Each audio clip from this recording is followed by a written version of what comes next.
Semua amal itu akan diikat dengan niatnya. Dengan niat itulah diberikan oleh Allah dua hal. Satu, berpahala atau tidak. Jadi investasi akhirat atau tidak. Yang kedua, kesungguhan kita untuk mencapai itu. Jadi Bapak Ibu ini punya pekerjaan nih, ya. Serius tidaknya tergantung motivasi niatnya. Kalau Bapak niat bakal serius, kalau nggak niat gak akan serius. Anda jadi tentara nih, kalau niat betul jadi tentara akan sungguh-sungguh. Kalau nggak niat ya biasa-biasa saja, ada tugas kerjakan, nggak ada santai. Anda kuliah kalau niatnya benar, sungguh-sungguh belajarnya. Duduk paling depan, dengarkan dengan baik, catat, gak paham nanya. Makanya masuk dengan keluar beda. Masuk belum paham, keluar sudah paham.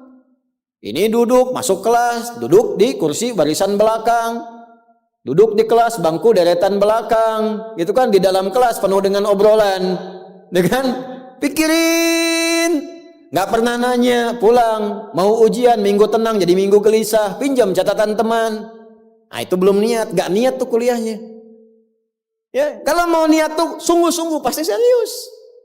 Jadi semua pekerjaan itu akan jadi tercapai hasilnya kalau sungguh-sungguh, kalau serius. Serius.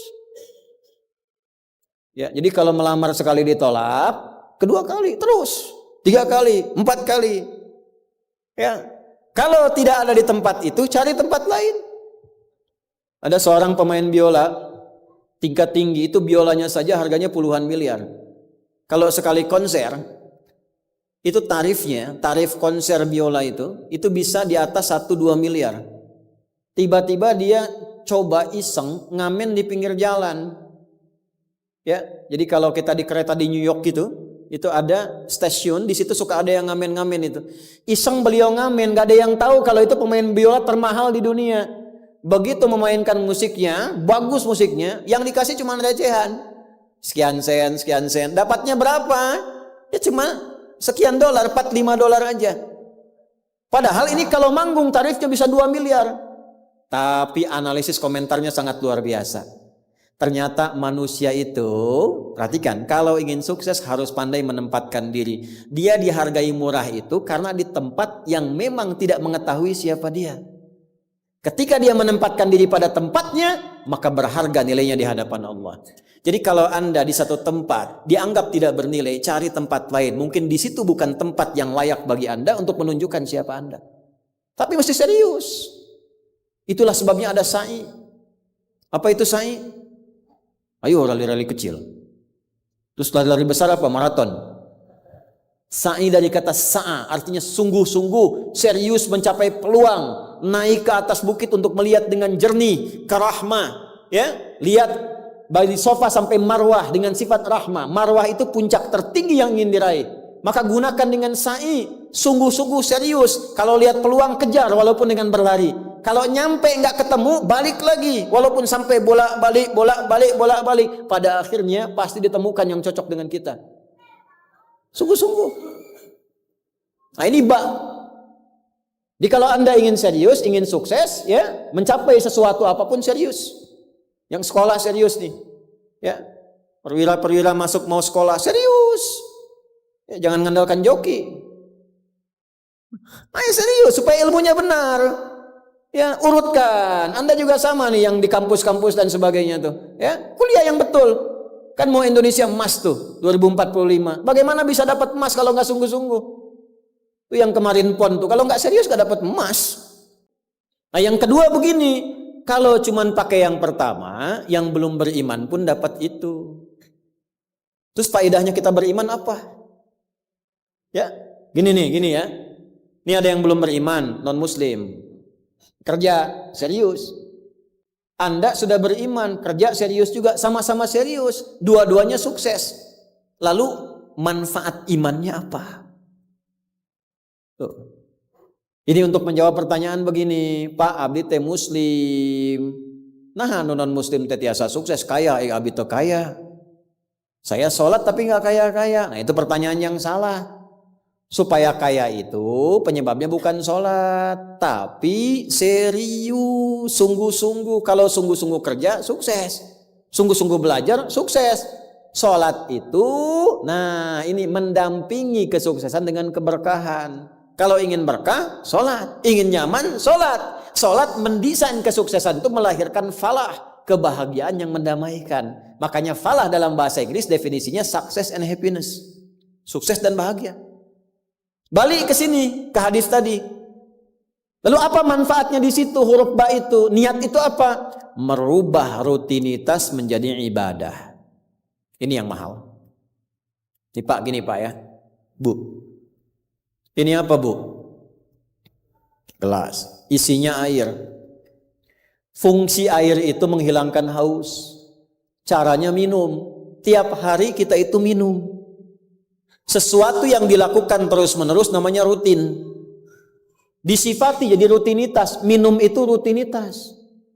Tidak minum bahaya buat ginjal. Minum kita. Tapi yang kedua begini. Gimana caranya rutinitas itu jadi ibadah? Tuh, minum tapi jadi ibadah. Apa fungsinya ibadah? Supaya dapat bekal. Bekal buat apa? Bekal buat pindah. Pindah kemana? Pindah ke alam baru ketika meninggalkan dunia. Siapa yang akan hidup selamanya di dunia? Ayo angkat tangan. Gak ada. Orang terkuat di muka bumi Firaun. Jaringannya luas, tentaranya banyak, hartanya melimpah, supportnya tinggi. Tapi se-Firaun-Firaunnya tewas juga.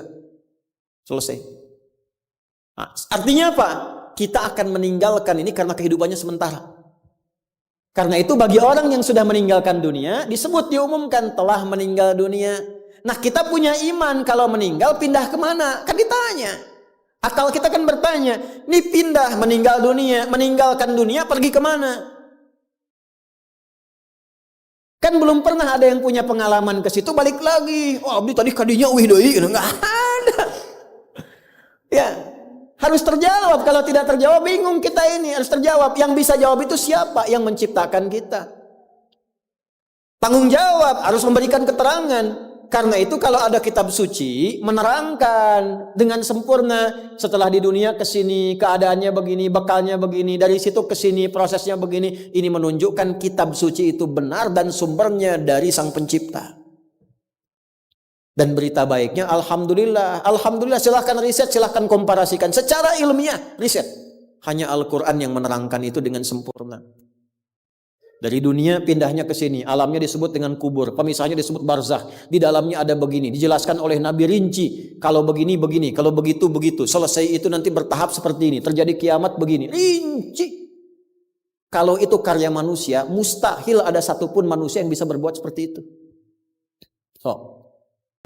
Kita mau pindah nih, sekarang kita pakai logika yang betul. Hukum pindah itu harus bawa bekal.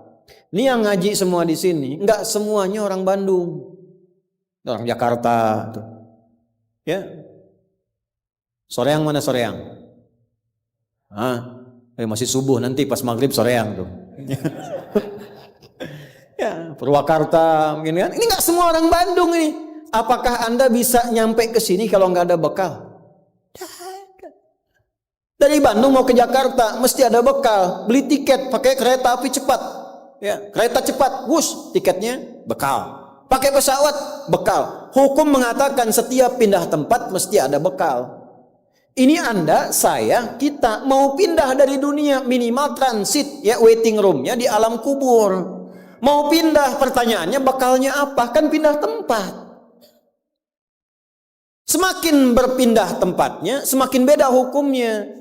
Ini kita di Indonesia mau transit ke Malaysia, apa dikira mata uangnya sama? Tidak, hukumnya pun nggak sama. Orang Indonesia ke Singapura, hukumnya beda. Oh bisa rapi, di jalan rapi, nggak ada buang sampah sembarangan, gitu kan? Pulang lagi ke Soreang, nggak bala deui, gitu. Hukum beda, ketatnya nggak sama. Ke Amerika lebih jauh lagi, nggak laku rupiahnya, tukar dulu dari sini, baru dolarnya nyala. Pindah tempat beda hukum. Toilet di kota Bandung dengan toilet di Lebak Bulus bisa beda. Ya. Nih bang 1.000, kok 1.000 bang? 2.000. Biasanya juga 1.000. Anda di mana? Lebak Bulus. Sini Bandung pak. Ya, bisa beda hukum. Maka Anda jangan berharap di alam kubur itu hukumnya bisa sama dengan hukum di dunia. Pasti beda. Tetap pertanyaannya sama. Bekalnya apa? Cuman 2 lembar 2 kain. Ibu tambahan 1 bu, kerudung ibu 3 tuh. Makanya saya selalu mengatakan dengan bercanda tapi dalam, mohon maaf ini yang muslimah, berlatih pakai kerudung ya. Berdoa minta sama Allah supaya nanti tidak bikin malaikat mungkar nakir penasaran. Di dunia nggak berkerudung, begitu meninggal dikerudungin, ditaruh ke malaikat. Ucu gening. Waktu di dunia teh kerudungan, nah udah jantan kerudungan. Man rabbuka, abi jamaah Ustaz Adi, namun belum sempurna hijrah. Pelan-pelan, jangan dihukumi dulu. Dia sujud itu sudah luar biasa. Dia belum taat pada satu bagian, tapi taat pada bagian yang lain. Kita doakan, support. Jangan langsung tiba-tiba, nggak taat, dosa, neraka. Nah, kamu neraka, aku maing wes. Repot kalau gitu tuh. Ya, balik lagi, dikembalikan pada kebiasaan, pada kebaikan. Nah, sekarang mau pindah ke alam kubur, bekalnya apa? Kan mesti jelas. Baju sudah beda, nggak bisa dibawa. Itu sudah fitrah, Pak. Bapak punya warisan banyak, ditinggal. Nggak ada yang mau ikut, semua ditinggal. Anak-anak tuh sudah catat warisan bapak apa saja. Ibu sesayang-sayangnya nggak akan ikut, bu. Bapak jangan tinggalkan saya. Terus kata yang nguburnya, ayo ibu mangga atau mau ibadah ngiringan, nanti aja. Akan masuk. Nah sekarang pertanyaannya bekalnya apa? Ini mesti terjawab. Kalau nggak terjawab, nggak lengkap agama itu. Apa fungsinya Tuhan di situ? Mesti menjelaskan. Nah di Islam itu dijelaskan. Bekal yang kita bawa pulang meninggalkan dunia itu, itulah yang disebut ibadah. Itu. Setiap dikerjakan ada poin ditulis. Poin itulah nama bekalnya. Namanya ajrun namanya. Lahum ajrun ghairu mamnun. Yang kita sebut dengan pahala. Yang menjadikan itu dapat, pahala itu diraih, bekal ibadah itu dapat, itulah niat. Itulah niat. Jadi pekerjaannya tidak berubah, rutinitas tetap jalan, minum tetap minum, kerja tetap kerja, makan tetap makan. Cuma dengan niat itu di saat yang sama cara minum itu langsung dinilai sebagai ibadah. Perintah Allah, malaikat tulis. Ya, berapa tulisnya? Sesuai kadar keikhlasannya, minimal 10. Itulah perbuatan yang dianggap benar, sehingga konsepnya dunianya sukses, minum juga, haus hilang, akhiratnya dapat pahala. Jadi dunianya sukses, akhirat sukses, disebut baik. Perbuatan baik yang dinilai sukses oleh Allah disebut hasanah namanya. Makanya kita berharap dunia jadi hasanah, akhirat dikonfirmasi hasanah itu jadi pahala. Maka kita berdoa, Al-Baqarah ayat 201, Rabbana atina fid dunya wa fil akhirati waqina. Apa tafsir hasanah terkait ibadah? Tafsir hasanah terkait ibadah pindah surat ke surat 6. Ayat berapa? 160. Man jaa bil hasanati falahu asyru amthaliha. Minimal kalau diniatkan jadi ibadah tulis 10. 10 itu yang disebut bekal pulang. Sebelum meninggal. Tampilkan nanti.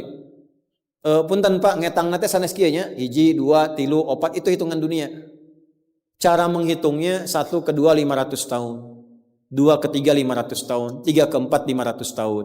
Nanti semua itu diakumulasi, ditampilkanlah surga yang sesuai dengan pahala kita. Kapan ditampakkannya? Saat sakaratul maut sebelum meninggal. Sifat ibadahnya disebut, sifat orang yang rajin ibadah disebut abdun, jamaknya ibadun. Ketika mau meninggal ditampakkan, karena ditampakkan tenang dia. Nyawanya tenang, jiwanya nyaman. Sifat jiwa yang dilatih ibadah, saat latihan disebut tumakninah. Ruku anjen, jangan dulu itidal sampai tumakninah. Sujud, jangan bangkit dulu sampai tumakninah. Kebiasaan tumakninah punya sifat namanya mutmainnah. Makanya saat akan meninggal disebut ibadahnya, disebut mutmainahnya. Di mana? Quran surah 89 ayat berapa? Ayat 27 sampai 30. Ya ayyatuhan nafsul mutmainnah, irji'i ila rabbiki radiyatan mardiyah fadkhuli fi ibadi, disebut ibadnya. Wadkhuli jannati, ditampakkan surganya. Ini surganya anjeun teh ieu tina amalan-amalan yang telah dilakukan selama hidup. Kalau yang nggak ada bekal, tampaknya yang jelek-jelek sesuai kebiasaannya. Ya. Kebiasaan dugem ditampakkan geleng. Ini bingung, la ilaha illallah, geleng lagi, la ilaha geleng lagi. Yang biasa tahlil, biasa ngaji, wafat sesuai kebiasaan, sesuai ajalnya. Tampak. Nah, sekarang untuk mencari bekal itu bagaimana? Niatkan menjadi ibadah. Itu fungsinya itu mahal. Pembuktiannya setelah meninggal. Kalau bapak nggak percaya, ibu nggak percaya, dipertanyakan imannya. Silahkan saja nanti lihat setelah meninggal. Ya, cara merubahnya bagaimana? Nanti ada 3 bagian. Karena itu kata Imam Syafi'i, hadis ini sepertiga ilmu. Ilmu itu dipraktikkan lewat amal, makanya hurufnya sama. Ain, lam, mim saat belajar. Ain, mim, lam ditukar, lamnya ke belakang, mimnya ke tengah. Saat diamalkan hurufnya sama. Orang yang mengerjakan itu ain pakai alif, lam dan mim, alimun. Tempatnya alamun, tanda-tanda orang itu kenal Allah, maka dia pakai ilmu. Ilmunya dia amalkan, hurufnya sama semua. Ilmun, amalun, alimun, alamun. Allah disebutnya apa? Rabbil alamin, jama alhamdulillahi rabbil alamin. Jadi kalau kita pakai ilmu, gunakan. Begitu digunakan, tuliskan pahalanya.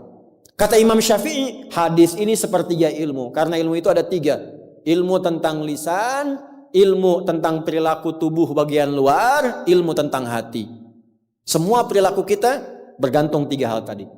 Contoh lisan. Panitia, kalau ada teh manis bagus banget itu. Enggak, ini contoh, bukan minta. Enggak, ini saya sudah ada minuman, enggak usah bikin teh manis. Contoh aja, contoh, ya. Kalau ada teh manis bagus banget itu. Itu lisan. Begitu lisan keluar, panitia langsung mikir, aduh, enggak dibikin tadi katanya. Maka coba di belakang dibikin, walaupun ustaznya bilang contoh, langsung bikin misal contoh gitu kan. Itu lisan. Kerjakan, siap kerjakan, komando, jalan, lisan. Jadi perilaku kita kadang bergantung lisan. Makanya ada ayat dan hadis tentang lisan. Hati-hati. Kepleset lisan lebih parah dibanding kepleset kaki. Bapak kepleset kaki bisa diluruskan lagi. Kepleset lisan lama Pak. Prajurit keluar dari sini, keluar. Caci maki itu panglima tuh.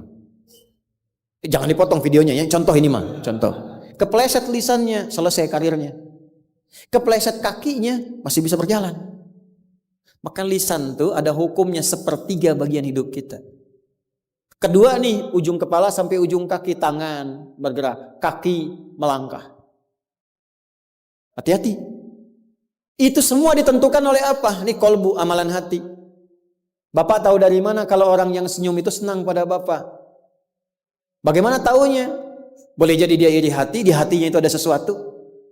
Nah, karena manusia bertindak dari 3 bagian ini, maka Imam Syafi'i mengatakan, inilah hadis sepertiga ilmu. Kalau paham hadis ini, sepertiga kehidupan kita tuh hatam.